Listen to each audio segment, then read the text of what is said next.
Croeso'r cynnes iawn I chi gyd I Marvel Moiders. That was Welsh. Don't worry, there's not going to be much more Welsh in it. Unless you want it, comment if you do.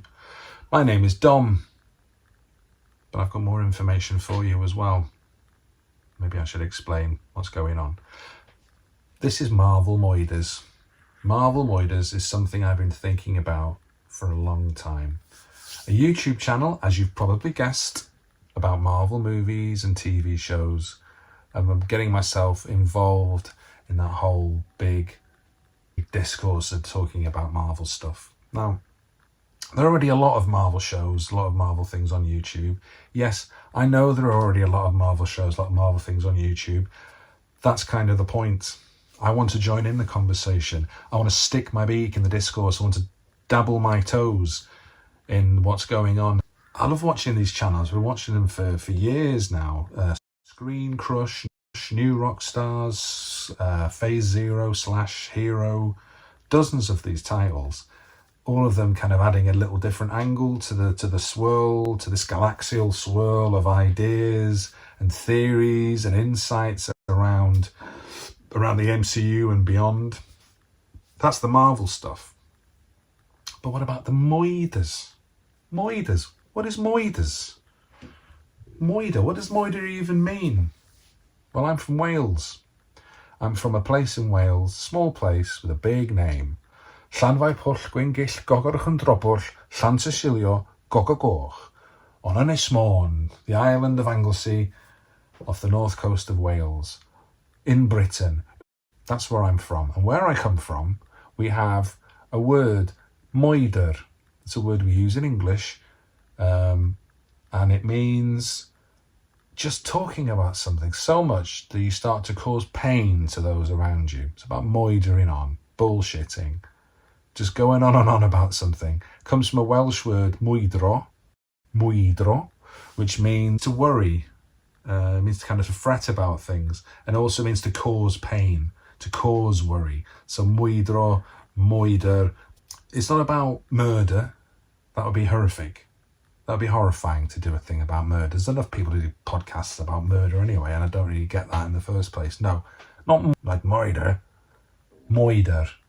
My own personal horror is that my head, I've got too many thoughts about Marvel and stuff in my head. Too many thoughts to share with the general public face to face. Too much to share with my wife, with my kids, with my friends.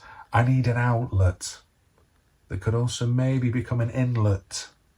That's what it is. That's what the moidering is. That is Marvel Moiders. Me talking, maybe to excess, about Marvel, but hoping that in doing so, I can join in this big conversation, because I know there are other people who can't stop talking about this stuff because I watch their YouTube videos. I want to be one of those people that gets watched and validates other people. I just want to validate you all. That's the kind of guy I am. What is the kind of guy I am? Who is this kid? Well, first of all, I'm 53 years old, so let's park the kid talk to one side. I've never been, or I was not as a kid or as a teenager, as a younger guy, a massive fan of Marvel comics.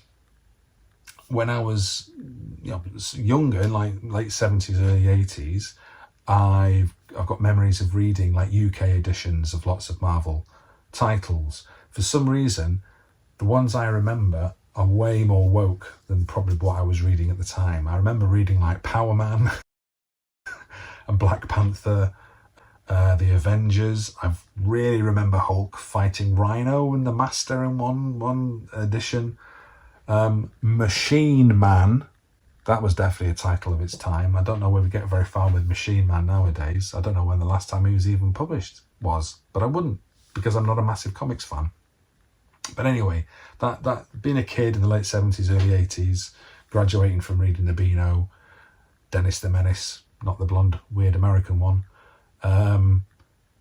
graduating from that, reading these Marvel titles, really enjoyed them. The Spider-Man, and the Sinister Six special reprint that I picked up sometime before going on holiday to Ireland, in the west of Ireland in the 70s or 80s, that had a big impact on me. I loved that. I'd do so many drawings of the Sinister Six, especially, and Spider-Man, and Mysterio most of all. The dome head was just designed, it was amazing, and all the kind of swirly patterns on his outfit and his cloak and his weird boxy kind of thing. Fabulous. Loved it.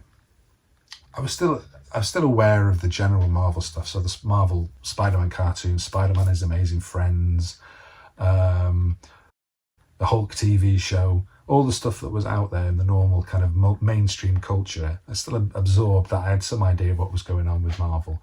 But as I got older, I was much more interested as a teenager in 2000 AD.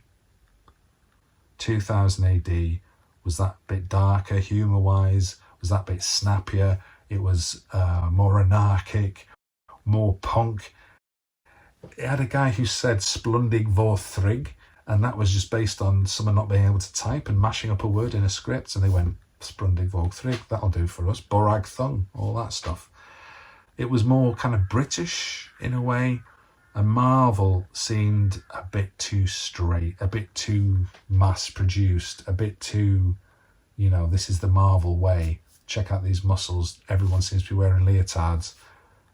It was just too straight, and 2000 AD was more interesting to a young teen brain.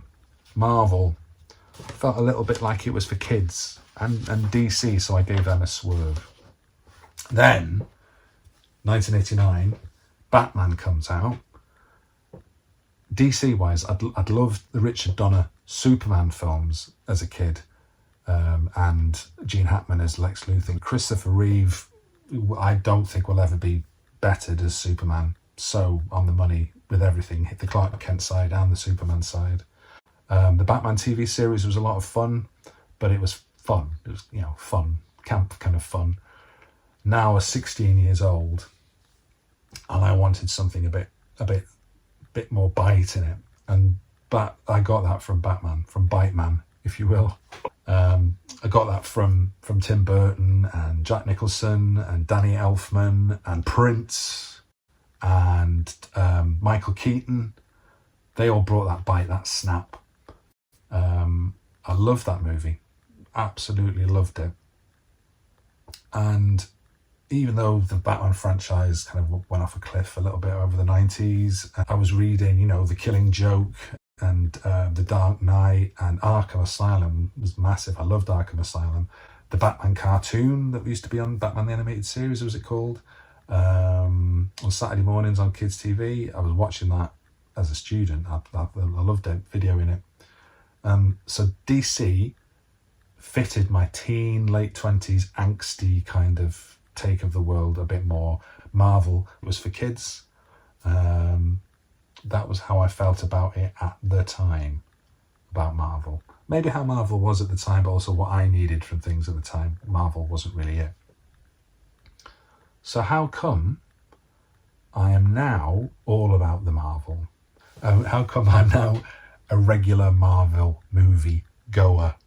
I think it was a gradual process. I always kind of kept in touch with what was going on with superhero films.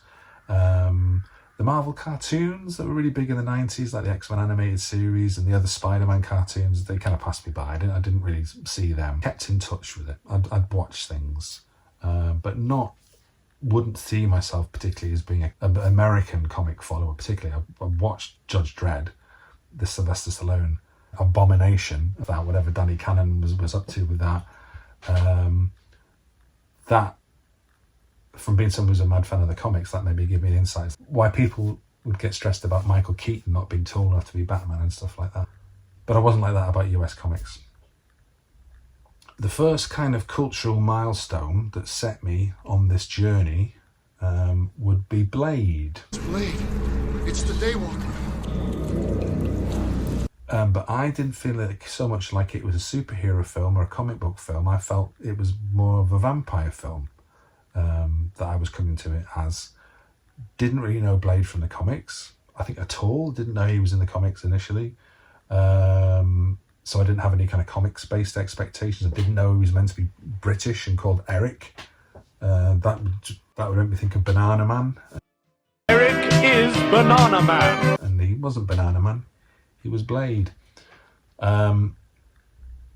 So, as a vampire film, I thought it was great because I do not like vampire films. I do not like the cultural buzz around vampire things as a rule. I mean, I like Dracula, Francis Ford Coppola's Dracula. I'm not an idiot.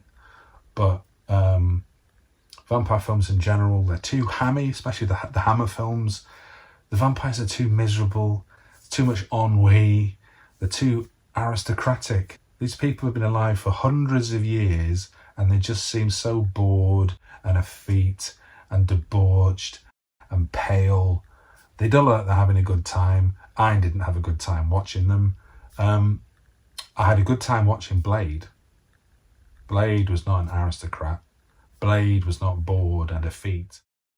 He was disciplined. He knew kung fu. He knew hip hop. I love the way that Wesley Snipes would describe Blade as being like Shaft meets Kool Moe Dee, who was like a big hip hop guy in the late 80s. Just that sharpness, the energy. He was kicking these bored, ennui Eurotrash vampires in the hoop and turning them into sparkly skeletons. Brilliant, loved it. So we're still 10 years away from the MCU proper, 98. We're still 10 years away from Iron Man. We did have Sam Raimi Spider-Man films, which I thought were great. We had the X-Men, which I loved. Didn't really know the X-Men much from the comics. Didn't know a little bit maybe from the cartoons, the general cultural soup I'd drunk in. But yeah, really enjoyed X-Men and X2. Thought they were great. Ghost Rider stuff was fun. Daredevil and Elektra was okay. Fantastic Four Tim Story stuff was okay. You know, I watched it. There's plenty to be getting on with. The Punisher films. Call me the Punisher.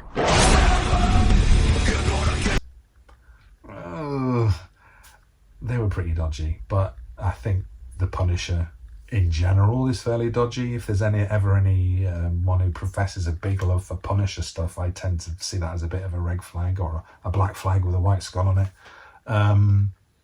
Just because it's a bit too vigilante, it's a bit too, I want to go out in the streets, and it's a bit too cop gone to seed. Not really keen about murdering people. Even when Iron Man itself arrived, it didn't really feel like it was a comic book film. Obviously, there was no capes. He had an iron suit on. It was kind of believable. It seemed like what it was, which was kind of a well-funded, independent movie where they were making it all up as they went along. Nice, and that punk rock edge again, that bit of rock and roll. Not, Superman being American Pie, humble pie, value of pie, just being cool. And it was cool. The dialogue was great, the snappy dialogue was great, the CGI was brilliant. A lot of people I know are not a fan of the Marvel colour palette, but I thought it worked brilliantly in that film.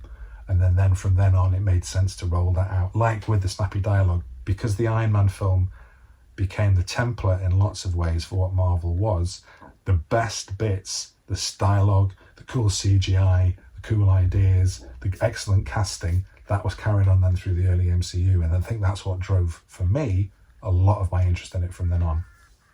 It was a gamble that paid off. I got it on a DVD from Love Film through the post, which is the pre-Netflix, pre-streaming way of watching stuff. I burned it, watched it loads and loads and loads. But even at this stage, I wasn't going to see Marvel films at the movies automatically. Wasn't. Didn't watch Iron Man 2. Didn't watch The Incredible Hulk at the movies. Gave Thor a swerve because I thought it was going to be a bit of a kind of a doth thy mother know you weareth her drapes kind of Shakespeare in the Park stuff. I wasn't a big fan of the kind of Shakespearean sheen that Kenny Branagh was brought in to bring it. Didn't watch Iron Man 2. Didn't watch Captain America, even though the first Avenger, even though it had been partly filmed in Manchester, near where I was. I lived in Manchester at the time. Filmed in the northern quarters to look like 1940s Brooklyn. Don't know what that says about the architecture of Manchester, but there we go. Thought that'd be too G.I. Joe, too military. felt the same about the Avengers. Saw all the trailers and it was all shield this, shield that, helicarriers. I thought this is all a bit army. I'm not a big army person. Don't think I'm going to want to watch that. So I was aware of it, but I wasn't kind of on board yet. I was maybe still a little bit in an Alan Moore phase about superheroes, thinking that, you know, it's a bit too might is right. The ones I did see were ones that ticked other kind of cultural boxes for me. So I went to see Ant-Man because I was a big fan of Edgar Wright and the Cornetto trilogy and space, and I wanted to see how his kind of pop cultural approach was going to work in Marvel. You can still see traces of his and Joe Cornish's version of Ant-Man in the film, even though he left, you know, the project and it got put back a few years and etc. And I'll talk about that because Ant-Man, again, is another film, is great. I'll talk about that a bit down the line. I went to see Guardians of the Galaxy similarly because I thought it had an interesting angle. It wasn't just about military stuff. And yeah, I really enjoyed that. I thought it was really good, Guardians of the Galaxy. A bunch of a-holes. I watched Doctor Strange because it had that kind of trippy, had that trippy kind of post-inception effect of space and time kind of bending around itself. I enjoyed Benedict Cumberbatch and I thought I'd give that a go, and that was pretty good. Not one of my favourites, but I enjoyed it.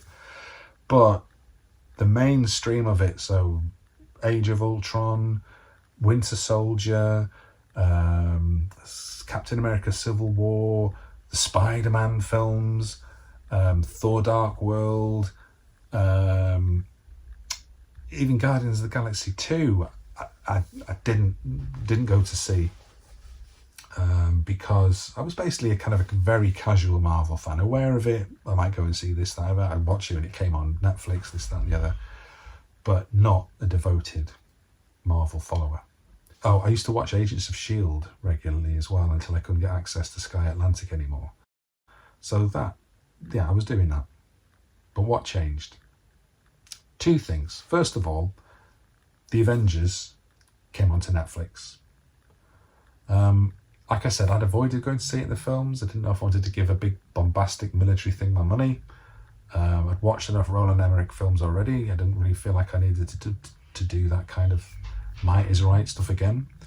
But then I watched it on Netflix now, not about DVDs anymore, streaming, and I loved it. I loved the quippy, kind of sardonic tilt that Joss Whedon had given the whole thing. I know he's a problematic character and figure culturally now, but I couldn't see anybody else doing that in the way he had. Even the Jon Favreau kind of improvised stuff in Iron Man wasn't this.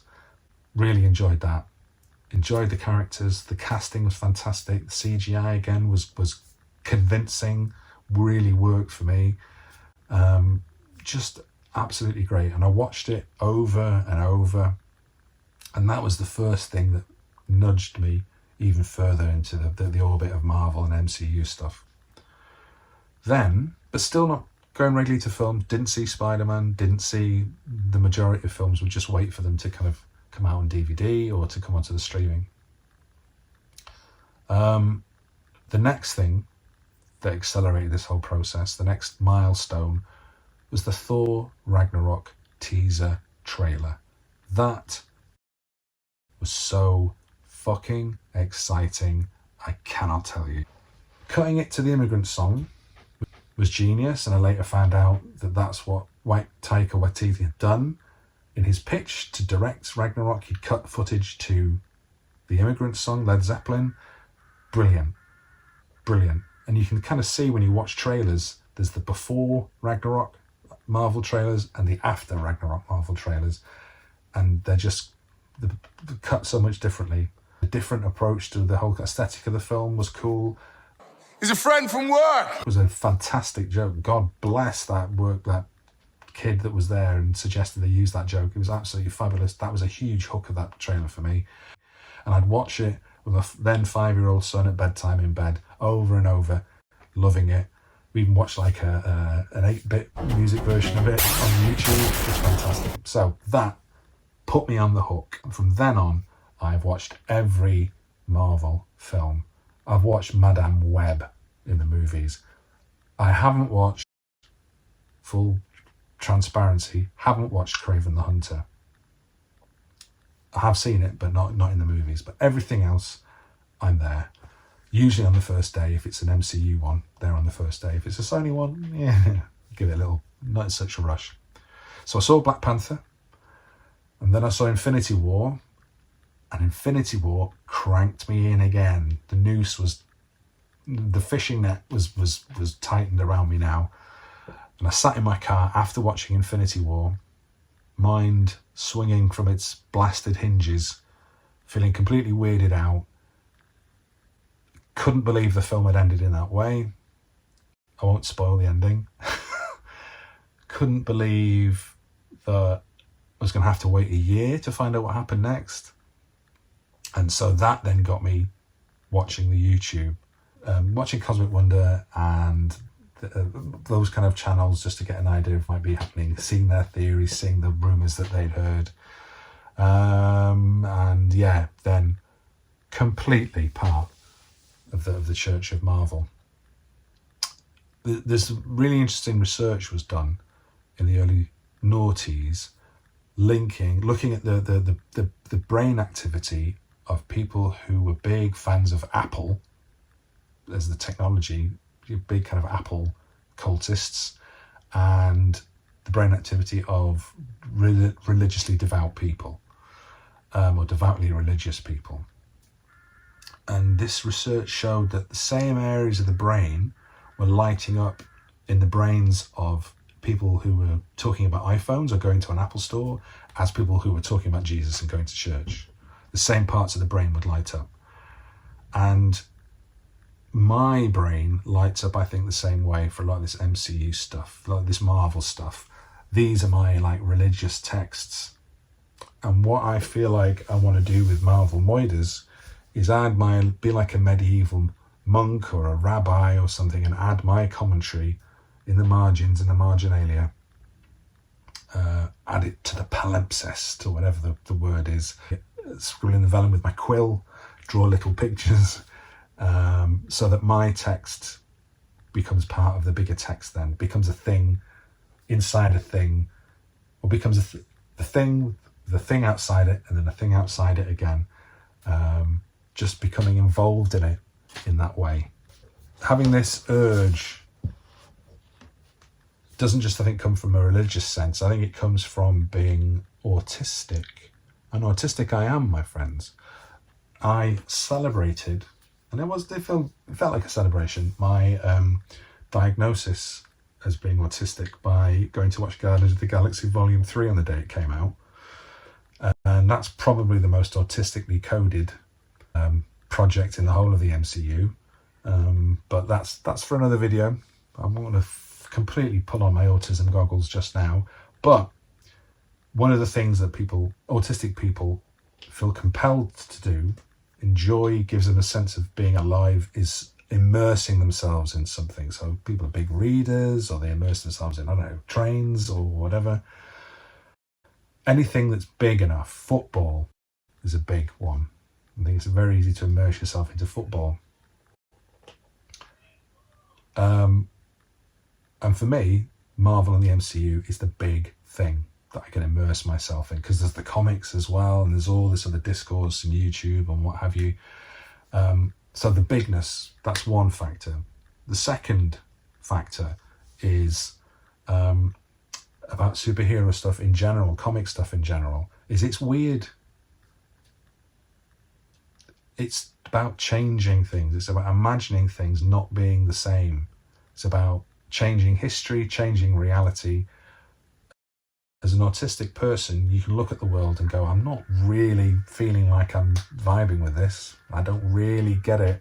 Everyone seems to be joining in with something that I don't really see the point of.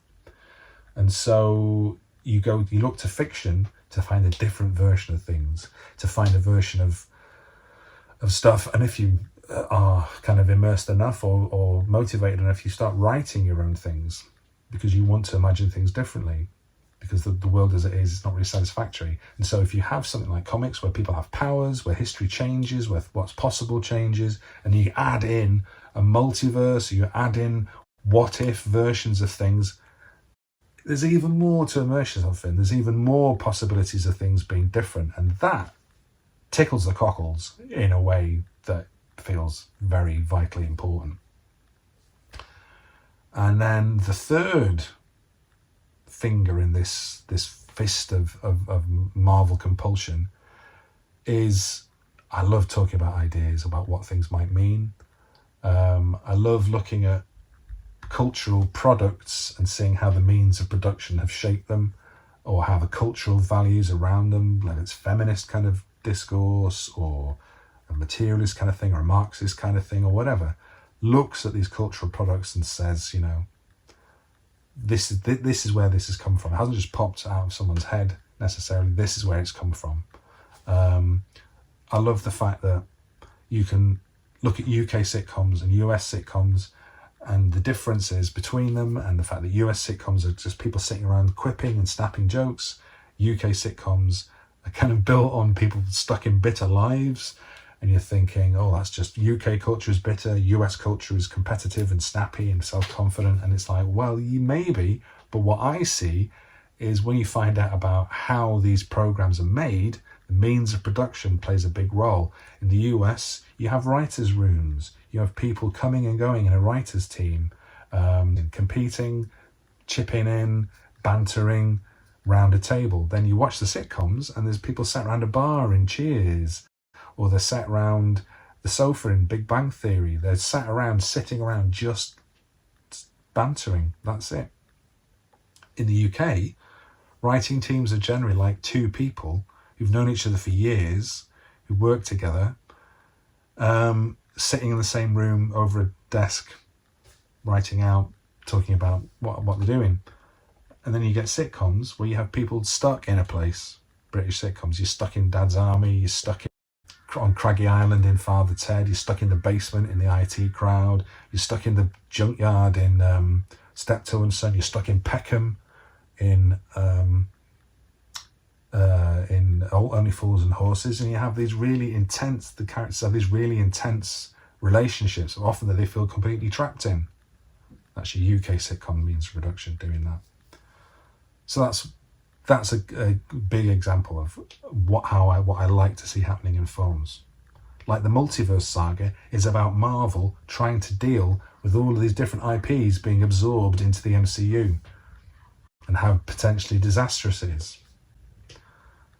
I love it. I love that kind of stuff. Those are the three things. Those are the three cornerstones, the tripod on which Marvel Moiders is built. The more pretentious the ideas, the better. Neuroqueering, which is like an academic thing my wife is really into, bring it on. Means of production, bring it on. Marxist analysis, bring it on. Feminist theories, bring it on. Oh, and anything cultural, yes please. So that's my plan. I'm going to go through the MCU and I'm going to talk about all of these things. That's the plan. Start with Blade, work my way through. It's an interesting time for the MCU at the moment because there's been a couple of years where its once unshakable hegemony has kind of come off, the wheels have come off a bit, relatively speaking. And Doomsday is on the horizon. We're starting to get now the teaser trailers for Doomsday. And very much people thinking, oh, this is going to be it for Marvel. What's going to happen? And then we know that after Doomsday, they're planning a soft reboot. So change is on the way. So this is an interesting time now, about a year away. The Russo brothers, the science bros of the MCU, they have said that Doomsday is going to be a direct sequel to Endgame. This gives me a worry because I've enjoyed the Multiverse saga in lots of ways. I've enjoyed the fact that they've just gone, do everything. They pushed all the channels up and they've had loads of characters introduced. And I don't want all that to be washed away. I don't want it to be treated as the blip. I don't want Marvel to decide that all of those characters that came up from during the blip, during the Multiverse saga, are going to need to be got rid of and the old order is going to have to be kind of re-established. If this was the Falcon and the Winter Soldier, I would be a flag smasher. I'd be saying, no, don't just chuck all this away. This was good. Don't throw it away. Keep this and have the people come back from before. You don't have to kind of wipe it all away. So let's see how that works out. Hopefully they will do that. But a lot of the big notes that I'm hearing, the song at the moment seems to be very much like, we're bringing back Steve Rogers, we're bringing back RDJ, we're bringing back the X-Men, even though they're all going to be Magneto.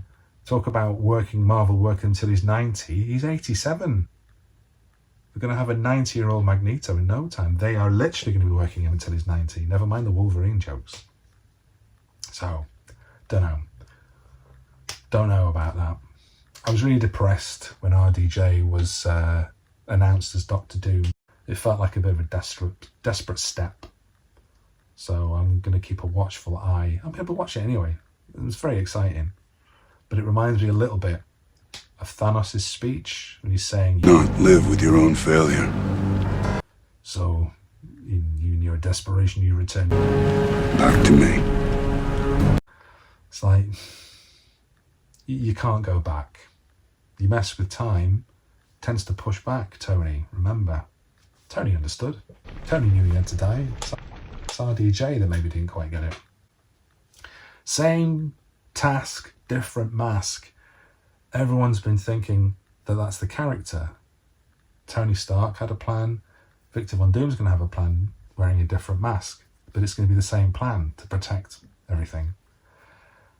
I think, though, I wonder whether it's actually RDJ that's the main character energy in this. That he's like the Marvel Jesus. That he's like, well, I created Marvel, and now I'm going to save Marvel.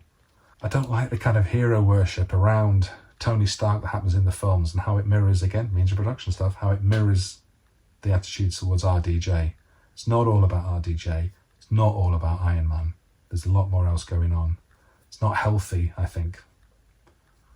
Maybe RDJ's ego is the problem in the same way as Tony Stark's ego or Doctor Strange's ego creates a lot of problems, or Victor Von Doom's ego is going to create problems.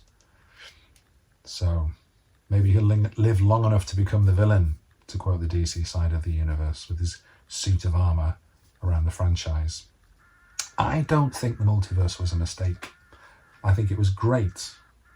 The issue was the execution was bad, that they created silos of all these different movies and TV series, and because maybe of pressures from the outside of the success of the MCU, because of disruption to the planning because of COVID and actors strike and other things not moving in the way they were supposed to. Like, for example, Multiverse of Madness was supposed to come out before No Way Home, and it didn't, and that kind of messed things up a bit.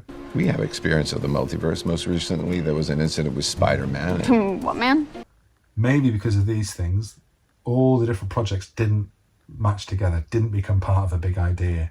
People lost interest because there was no big idea, because characters would appear and then not reappear again. And that was because of all these different projects working in their own silos, being kept apart. People not knowing what's going on with other things because of this kind of paranoia about leaks or what have you.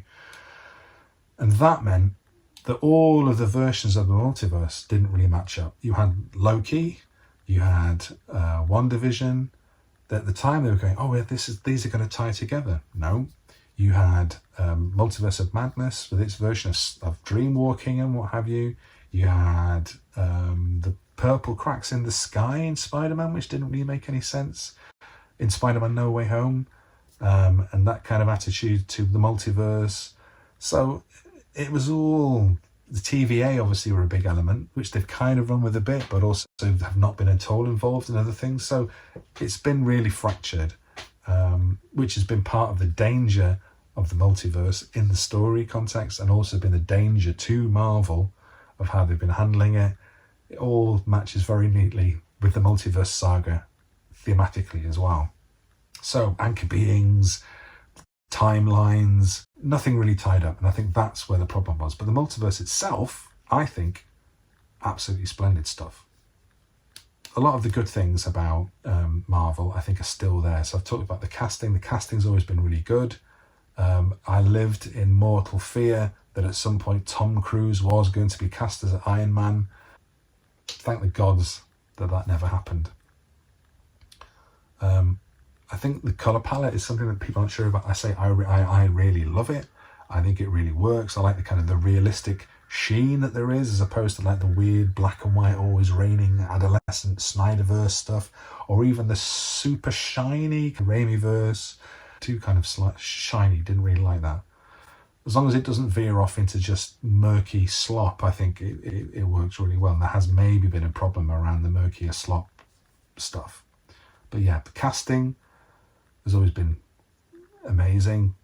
Beautiful people cast in these films, men and women both. I mean, my own proclivities would tend towards Scarlett Johansson and Brie Larson and Florence Pugh. Hi! Tessa Thompson and Catherine Hahn and Hayley Atwell. And the Divine and Elizabeth Olsen. The casting wise, it's been great. People have had the right humour.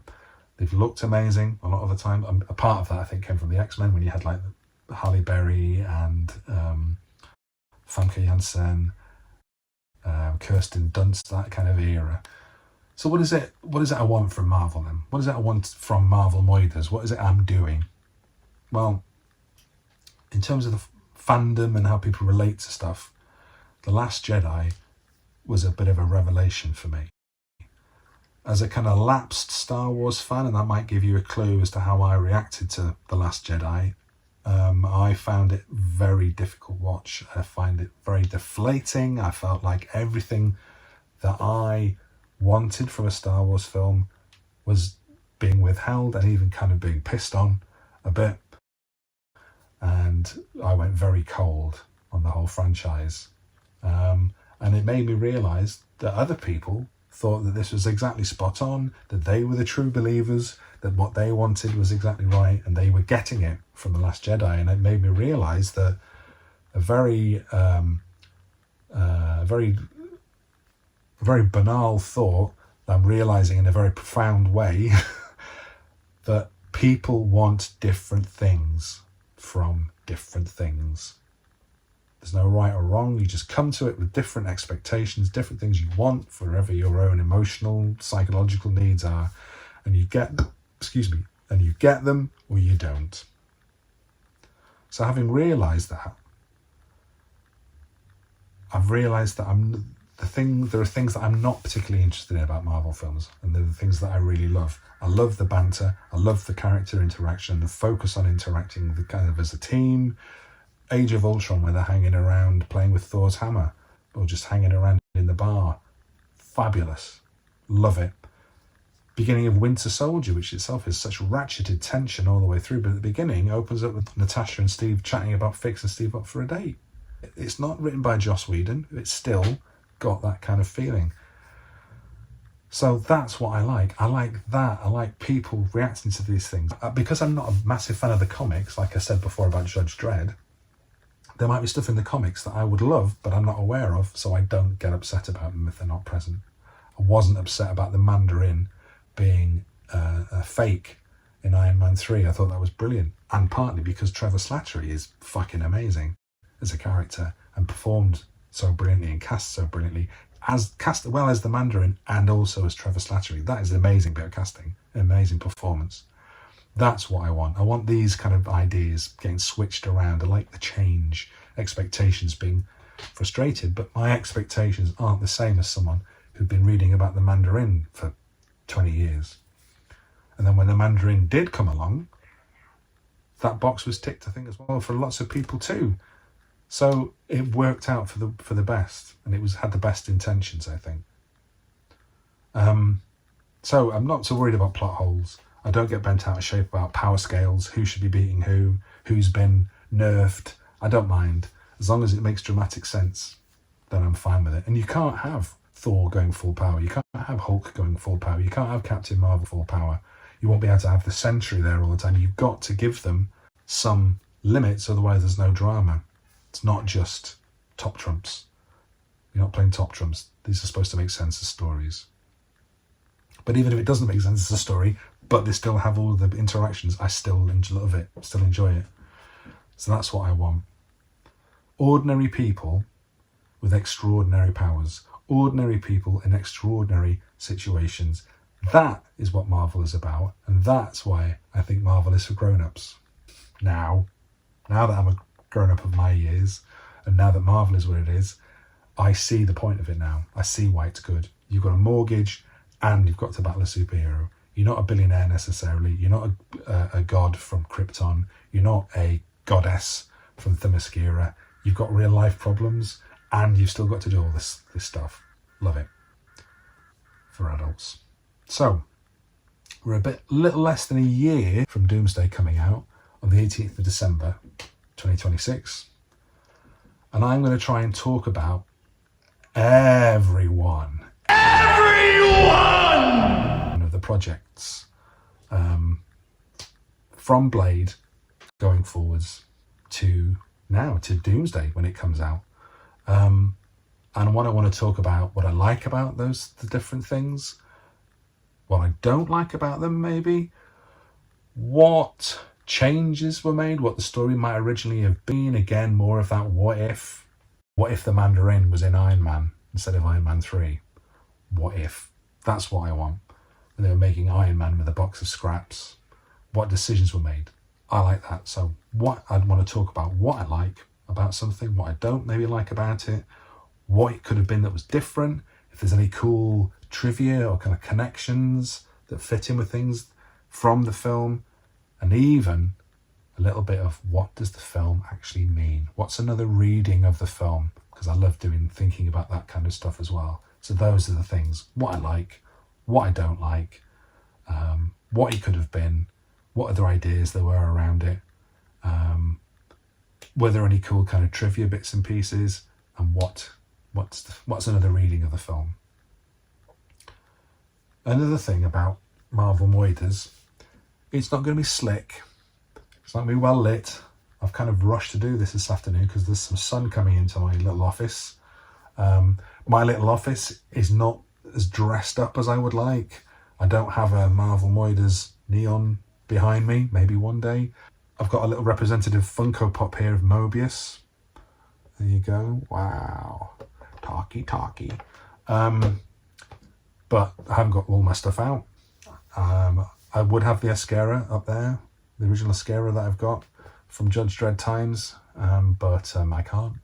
I didn't get it organised enough. But if I'd waited for my office to be completely sorted, if I'd waited for everything, I might never have done it. I want this to happen, even if it's on a shoestring. I want this to be punk rock, and not in the way that James Gunn seems to think punk rock is. I don't quite get what his shtick is, and I'll probably get to that at some point. But I mean punk rock in that if you want to do it, here's your 3 chords, go and do it.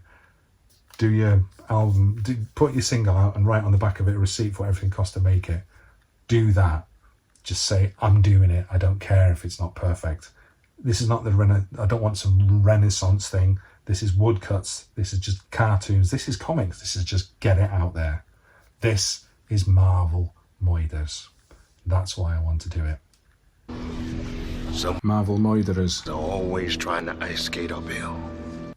So, I invite you, dear strangers, future friends, to join me on my journey in Marvel Moiders. We'll start with Blade. We'll work our way through as much as we can before my mind collapses or whatever happens. Croeso, cynnes iawn I chi gyd. Croeso I Marvel Moiders gyda fi, Dom, and I'll see you all downstream.